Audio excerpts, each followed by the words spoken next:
Theophilus, so that you may know the certainty of the things you have been taught. Luke chapter 1, verses 3 and 4.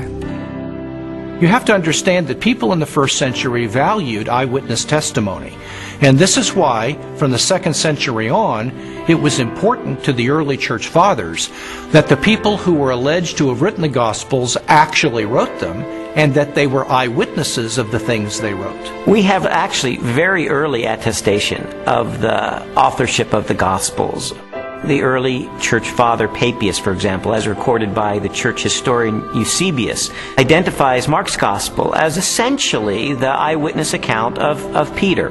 Well, Papias was a disciple of the Apostle John, so we are only one generation removed from Jesus himself. That's a pretty close testimony, and strongly suggesting that, in fact, the Gospels are based on eyewitness accounts. Now, of course, it's not what you would have seen if you had a video camera there, because, after all, if you put a video camera on a street corner, even in Washington, you'd get politicians coming to and fro. You wouldn't actually have a story that would make sense. You'd have a string of random, unsorted events. That doesn't mean that none of it happened, that it's all made up. It's just to acknowledge what is blindingly obvious, that it has been edited and no doubt shaped by the needs of the community, because people tell the sort of stories that they want to tell, because this matters to us urgently here and now.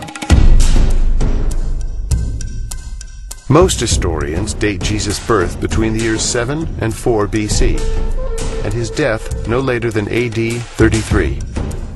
Jesus' public ministry began with the choosing of his disciples and lasted approximately 3 years, culminating in the Passion Week and his trial and death. Scholars generally agree that the Gospel of Mark was written first, sometime between the years 60 and 75 in the 1st century. Matthew and Luke were probably authored shortly after, followed by the Gospel of John.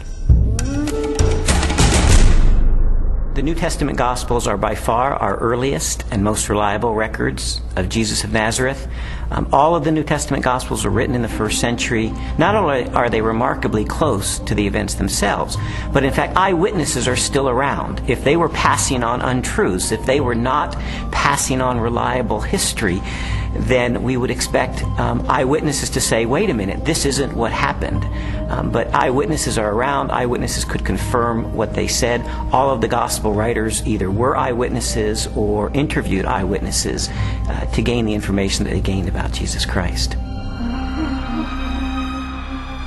As I scrutinized the gospel accounts even further, I realized that it was important to find out not just whether or not the information was rooted in direct and indirect eyewitness testimony, but I needed to know, was this information reliably preserved during the time period before it was finally written down? We have to put ourselves into the ancient world without modern media, without even a print-based culture in which the only and the standard way of preserving information was through oral tradition, most of which was memorized. Young rabbis were often forbidden to comment on a passage of Scripture until they had memorized it perfectly. In fact, it was not uncommon for rabbis of Jesus' time to commit the entire Torah to memory.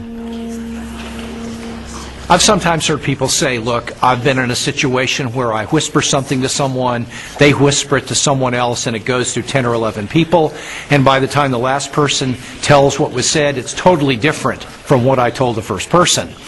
And we can't trust the Gospels for the same reason, because it was transmitted over a long period of time.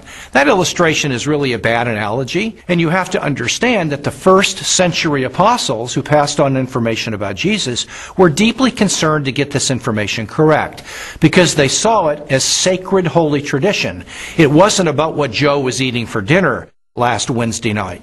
In our day of instant media and everything has to be on film or tape recorded, we are more skeptical of oral tradition, but we don't really understand the nature of oral tradition. Oral tradition is a community event.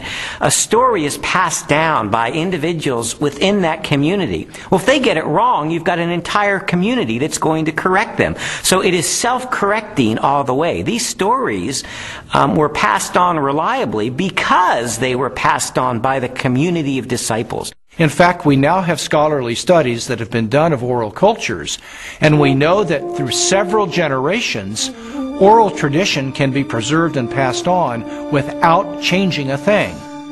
Even though I became convinced that ancient cultures could pass along oral tradition reliably over time, I still had an obvious objection to the New Testament, and that was, isn't it really filled with contradictions? One of the issues people often raise is the question of apparent contradictions between the Synoptic Gospels, where there's a parallel story. For example, Matthew tells the story of 2 blind men being healed, whereas in Mark's account there's only 1 blind man. How can we get this contradiction? The vast majority of these apparent contradictions, however, are quite easily resolved. Mark describes only one of the 2 blind men, the one who is most prominent, obviously, or perhaps even the one who became a disciple of Jesus and became prominent in the later church. So most of these apparent contradictions are quite easily resolved. Had every single account given us exactly the same detail, we might have accused them of some form of collusion, of having gotten together and carefully planned out how they were always going to tell the story with the exact number of details, but then one doesn't have independent testimony at all. It's natural when you have multiple eyewitnesses to the same event. You're going to get different perspectives, and that's okay. You want that. What you're looking for is a core to the testimony that's the same, that's consistent, even though there may be some variation in the incidental details. If you're in a court of law and you have multiple witnesses come in and testify to the exact same thing, the first objection that's brought up is to say collusion. They got together. They orchestrated their testimony, and their credibility is shot. The earliest known copies of the Gospels were written on sheets of papyrus and scrolls made of animal skins. They are among the oldest existing manuscripts of antiquity. The Codex Sinaiticus was authored between AD 330 and 350.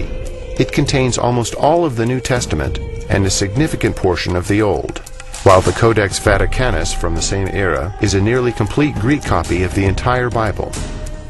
A papyrus fragment from the 18th chapter of John dates to AD 125, less than a single generation after the Gospel was originally written. When I found out that we have no original survivors of the manuscripts of the New Testament, I became very skeptical. Because if all we have are copies of copies of copies of copies of copies, then how do we know that what we possess today bears any resemblance to what the original said?